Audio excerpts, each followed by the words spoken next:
Bienvenue dans Briques de Rules, le podcast immobilier sans langue de bois. Je suis Henri de l'agence immobilière Briques et je vous invite à découvrir nos aventures et celles de tous nos clients à travers notre quotidien. Vous saurez tout sur nos victoires, nos moments de doute et tout ce que nous vivons jour après jour en réalisant des centaines de projets de vie. Pour cette première saison, je vous propose d'apprendre à mieux nous connaître en découvrant nos parcours, notre fonctionnement et notre vision de l'immobilier. On se retrouve donc tout de suite pour un nouvel épisode. N'oubliez pas de nous mettre 5 étoiles si ça vous a plu. Laissez-nous également votre avis et en attendant, installez-vous confortablement et bonne écoute. Hello à tous, bienvenue dans ce 4e podcast où je suis encore en compagnie de Max, mon associé, que vous avez découvert lors de ce 2e épisode. Aujourd'hui, la question élémentaire, la question qui est vraiment au cœur de tous les débats en immobilier. Faut-il vendre avant d'acheter ou acheter avant de vendre ? Moi, je conseille de toujours mettre en vente au moins avant d'acheter. Ok, super. Merci pour cette précision. Fin du podcast. À la semaine prochaine pour l'épisode 5. Alors évidemment, c'est un peu plus technique que ça. C'est aussi l'objet de notre rencontre aujourd'hui. C'est pour un peu étayer ses propos. Ça fait partie des conseils que l'on donne à tous nos clients. Et j'aimerais peut-être te proposer qu'on fasse un petit roleplay. Je me mets dans la peau d'un de nos clients types. On va dire que je suis Henri, c'est encore plus facile pour moi. Et je suis avec Sophie, ma compagne de tous les jours. On a un projet de déménagement. Quid, comment ça se passe ? Par où est-ce qu'on doit commencer ? La première étape, c'est toujours l'estimation, parce que dans la composition et dans la réflexion pour trouver son budget, forcément l'estimation est une étape essentielle.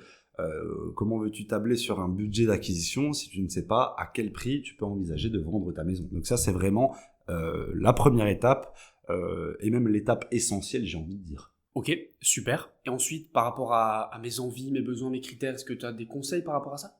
Déjà, il faut être sûr de déménager, forcément, parce que ça implique beaucoup de choses. Une fois qu'on entame les recherches, on peut parfois s'engager émotionnellement dans une maison, et également, quand on met sa maison en vente et que si elle est vendue le lendemain, il faut être prêt à pouvoir déménager dans quelques mois.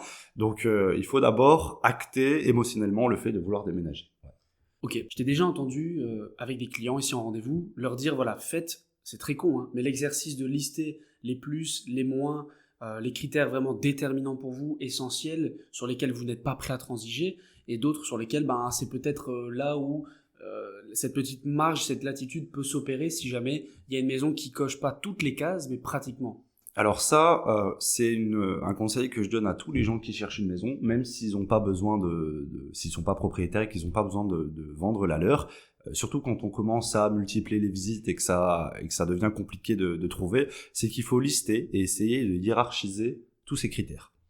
Notez les 10 plus importants, et à partir du moment où on a au moins 8 critères sur 10, il faut vraiment considérer la maison, parce que forcément, la maison parfaite, c'est quand même un petit peu difficile à trouver. Même quand on bâtit, il y a toujours des contraintes et des choses qu'on aurait sans doute fait différemment si on avait eu le choix, quoi. Et parce que je sors un petit peu de cette parenthèse roleplay. Pour ma part, c'est vrai que c'est toi qui m'as vendu ma maison à l'époque avec Sophie. On a visité une seule maison en tout et pour tout. Parce que ça s'est fait sur un hasard, hein. On habitait ensemble en colocation, tu te rappelles d'office, et tu m'avais dit tiens, j'ai visité avec quelqu'un qu'on connaît, une maison un peu bourgeoise, 2 mètres, etc. Un peu sympa, beaucoup de travaux. Moi et Soso, on n'était pas du tout à la recherche à ce moment-là, on savait même pas qu'on avait la capacité potentielle d'acheter une maison. Et par curiosité, je t'ai dit tiens, j'aimerais bien la voir, et tu m'as emmené, donc voilà, ça s'est bien passé, le coup de cœur il s'est fait, on a pris nos renseignements, on a fait les choses complètement à l'envers, hein, pour le coup. Carrément. Mais c'est vrai que du coup, moi, je n'ai pas vraiment cette expérience d'avoir visité, d'avoir listé des critères, puisque la maison, elle est venue à nous, et c'est pas vraiment nous qui avons été à la maison. Donc je me dis, tiens, comment est-ce que tu pourrais conseiller au mieux nos clients, des gens qui sont aujourd'hui à la recherche d'un achat immobilier, qui sont donc déjà propriétaires, c'est la thématique du jour, pour vraiment qu'ils aient une expérience forgée au niveau des visites, et ne pas se tromper sur le futur achat. Alors quand on est propriétaire, en fait, il faut essayer de vraiment cibler et comprendre ce qui nous donne envie de déménager, en fait. Donc on a une très belle maison, sans doute, un premier achat qui commence à devenir peut-être soit inadapté, soit lacunaire sur certains points. Et il faut essayer de comprendre ça. Est-ce qu'il manque un garage ? Est-ce que c'est le jardin qui est trop petit ? Est-ce qu'il manque de volume ? Est-ce qu'on veut une situation un petit peu plus adaptée par rapport au travail ? C'est vraiment cette réflexion-là.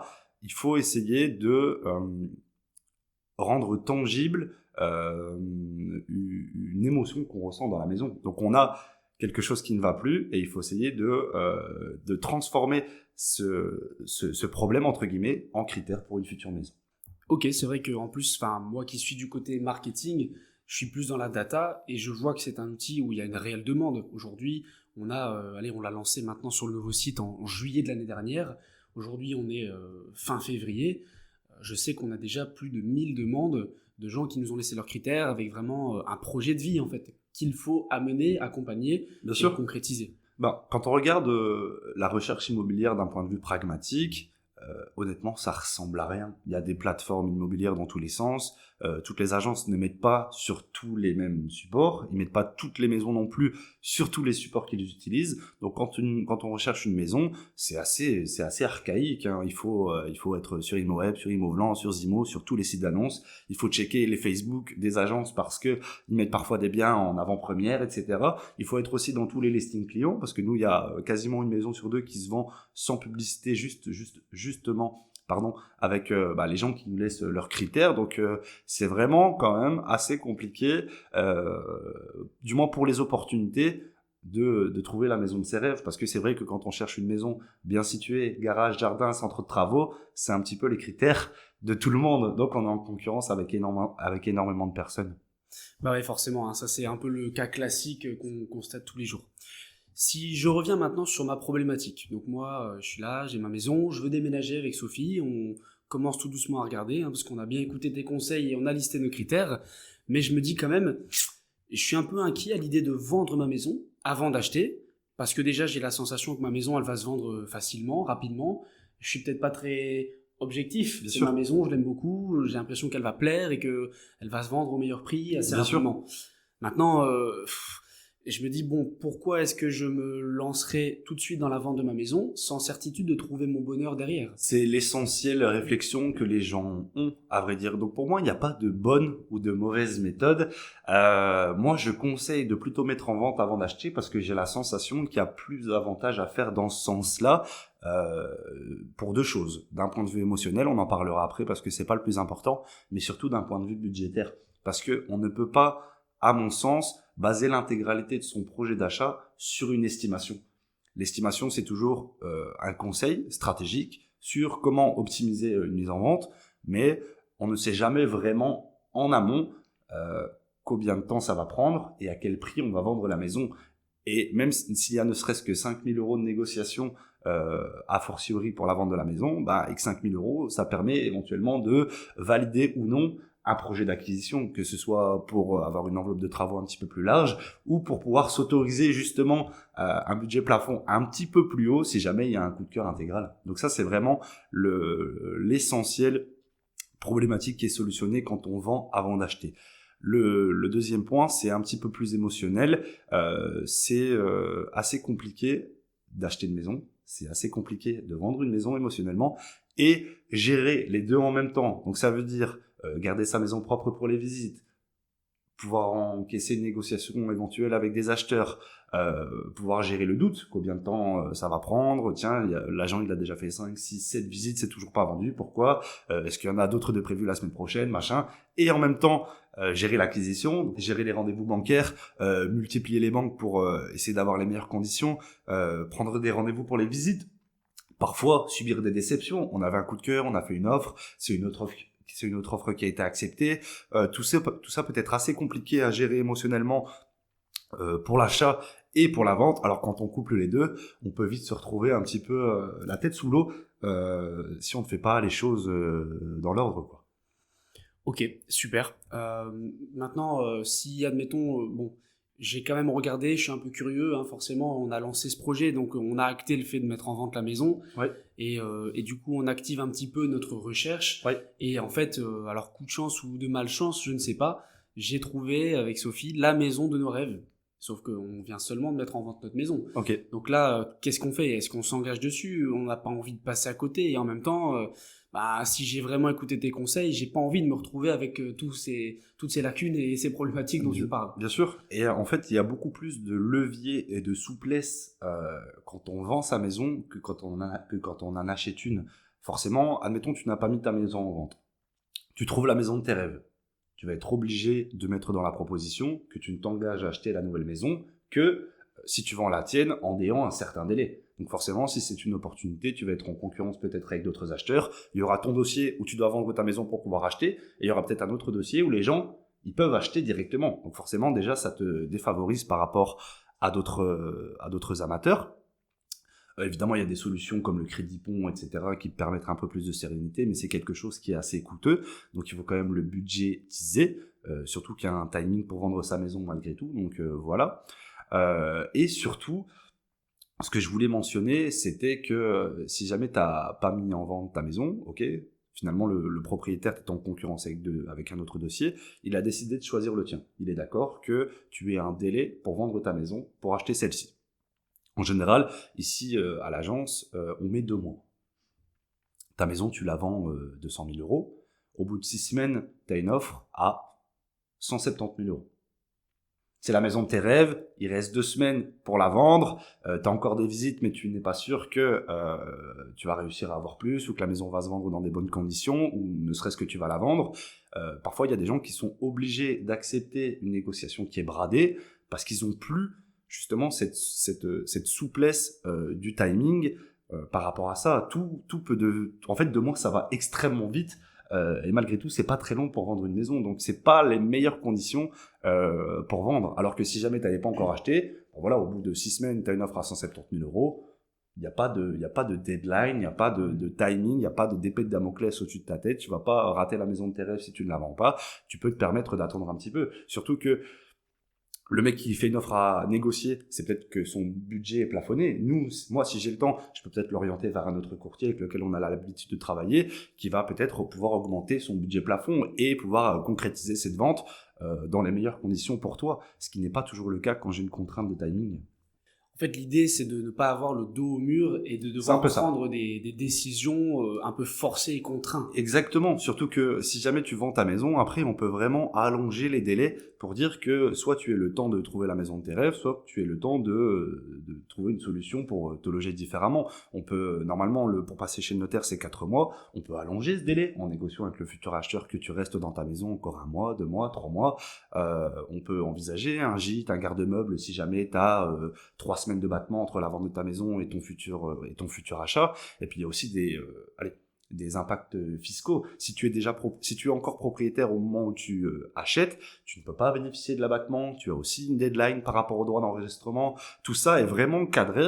Il y a des solutions, il y a des facilités fiscales qui existent, mais pas quand tu es déjà propriétaire d'une maison. Et tout ça peut vraiment amener à prendre des décisions sous le coup de la pression, parce que justement, on peut pas faire ce qu'on veut au niveau des délais en Belgique, enfin du moins en Wallonie. Ok, c'est intéressant ce volet fiscal, c'est vrai qu'on l'a pas du tout encore abordé. Pour nos auditeurs, qu'ils soient français, belges, je pense que ça peut les intéresser. Est-ce que tu peux un peu nous expliquer, plus en détail, sans rentrer non plus trop dans le technique, comment fonctionnent ces fameux abattements dont tu as parlé? En fait, il y a 2 avantages fiscaux en Belgique. Il faut savoir que les droits d'enregistrement, c'est les plus élevés d'Europe, 12,5%. Ça, c'est le tarif de base. On peut bénéficier du droit d'enregistrement réduit à 6% sous 3 conditions. Que le revenu cadastral soit inférieur à 745 €. Il faut s'engager à se domicilier dans la maison dans les 3 ans de l'achat pendant 3 ans ininterrompus. Et surtout, il ne faut pas être propriétaire d'autre chose. Donc ça, quand on est propriétaire, on peut bénéficier des droits d'enregistrement réduits, mais il faut s'engager à vendre la maison dans l'année de l'achat. Donc 1 an, c'est long, mais malgré tout, ça peut être une pression.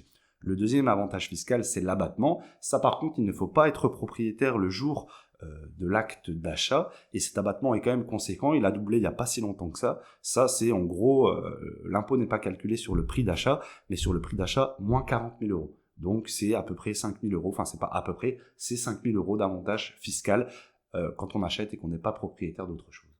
Donc si je résume, demain je vends ma maison officiellement, je vais passer l'acte chez le notaire, le lendemain j'achète ma nouvelle maison parce qu'on a su goupiller les délais comme il fallait, je peux alors bénéficier des 5 000 € de réduction sur les droits d'enregistrement, c'est ce qu'on appelle l'abattement. C'est ça. Donc si je devais payer par exemple 21 000 € de droits d'enregistrement, je n'en payerai que 16 000 €. C'est exactement ça. Et dans le monde des rêves, quand tout se goupille bien, c'est même pas la veille et le lendemain. En général, dans les actes, quand il y a un acte de vente et un acte d'achat, souvent ça se fait la même journée. Et donc dans l'acte, ils mettent l'heure. Donc les propriétaires ont vendu à 13h et ils ont acheté à 15h.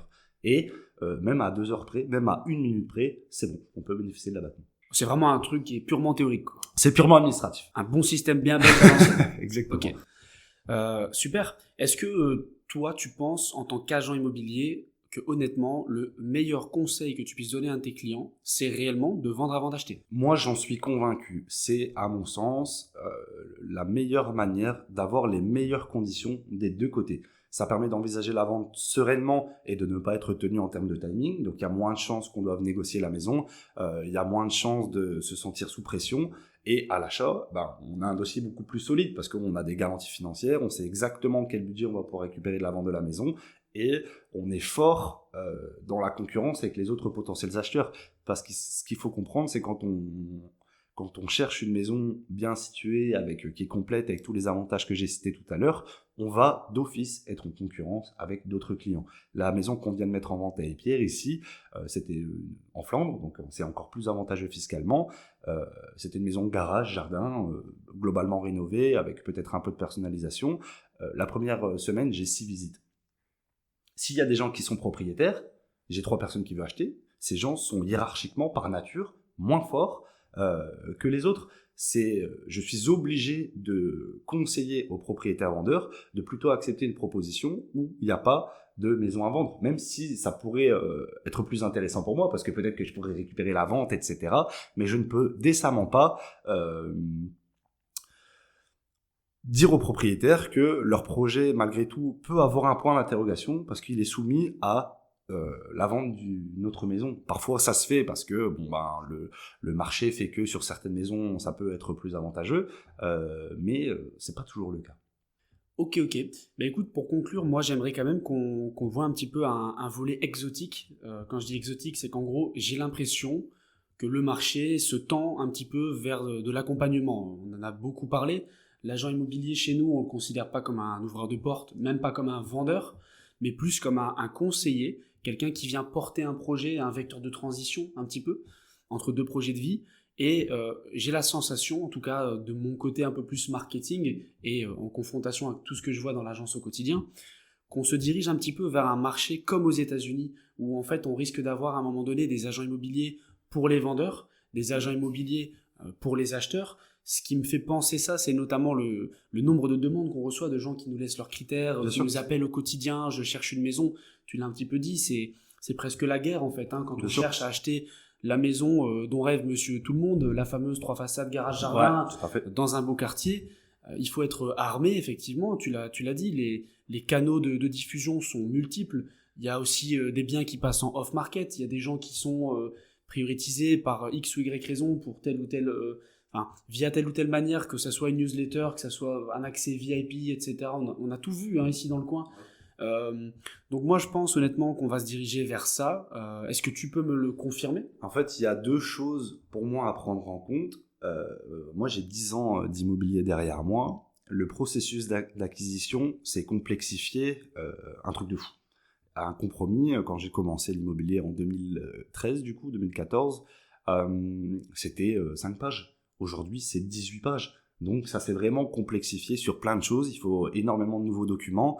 Il y a le BDES, l'attestation pour la pollution du sol. Il y a le Certibo maintenant. Il y a énormément de documents et énormément de choses à prendre en compte en amont. Ça coûte assez cher de mettre une maison en vente parce qu'il y a quand même beaucoup de modalités administratives. Donc, ça, c'est la première chose. Et la deuxième chose, je constate honnêtement que tous les gens qui perdent de l'argent en immobilier, c'est parce qu'ils ont été mal conseillés. Et parfois, je fais de l'anti-vente pour l'agence, mais j'essaie vraiment de donner le meilleur conseil pour que les projets puissent se concrétiser de la meilleure des manières. Parce que vendre une maison aujourd'hui, si le but ce n'est que de vendre, c'est facile de vendre une maison. On la met au bon prix, on fait des belles photos, c'est assez suffisant. Maintenant, pour obtenir les meilleures conditions et pour être sûr que le projet soit cadré du début jusqu'à la fin, il faut faire appel à une agence immobilière, c'est extrêmement important.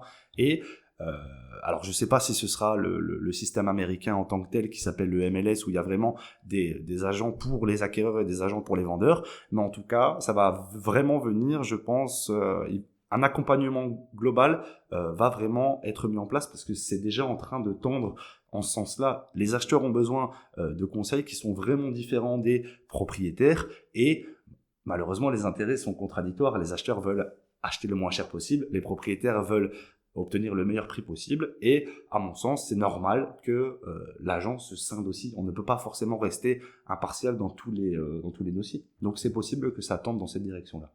En tout cas, si on en arrive à ce genre de système, je pense qu'on sera parmi les précurseurs parce que ce sera notre volonté, c'est notre vision de l'immobilier chez Brick, de mettre en place des services, de créer des nouvelles opportunités pour nos clients et de s'adapter au marché. C'est nécessaire aussi parce qu'en fait, les acheteurs n'ont pas tous les mêmes attentes. Bon, je ne vais pas parler et je ne vais pas conseiller un jeune couple pour un premier achat comme je pourrais donner des conseils à un investisseur qui est multipropriétaire et qui essaie d'un petit peu épurer son portefeuille entre le neuf, entre l'existant, ou comme quelqu'un qui souhaite acheter une autre maison et vendre la sienne. Tout ça nécessite un accompagnement qui est personnalisé, que je fais déjà, à vrai dire, mais qu'on pourrait systématiser pour vraiment accompagner tout le monde de la meilleure des manières, parce que ça, c'est, je pense, essentiel pour pouvoir envisager un achat le plus serein possible, ce qui n'est pas toujours le cas, malheureusement. Eh bien écoute, ce sera le mot de la fin. Merci beaucoup pour ton intervention. J'espère que cette écoute vous aura plu, que ça aura potentiellement répondu à pas mal de questions que vous pourriez vous poser dans des situations assez similaires. Pour ma part, je vous tease déjà le prochain sujet du podcast numéro 5 qui sortira la semaine prochaine. Surestimer, est-ce que c'est réellement une bonne idée ? Ce sera en compagnie de Gaëtan, notre autre nouvel associé, et je vous dis à la semaine prochaine. J'espère que vous avez apprécié cet épisode. Si vous souhaitez soutenir le podcast et nous aider à le faire grandir, pensez à partager votre avis, c'est gratuit et promis, cela ne vous prendra que 30 secondes. En attendant, merci pour votre écoute et à bientôt pour un prochain épisode.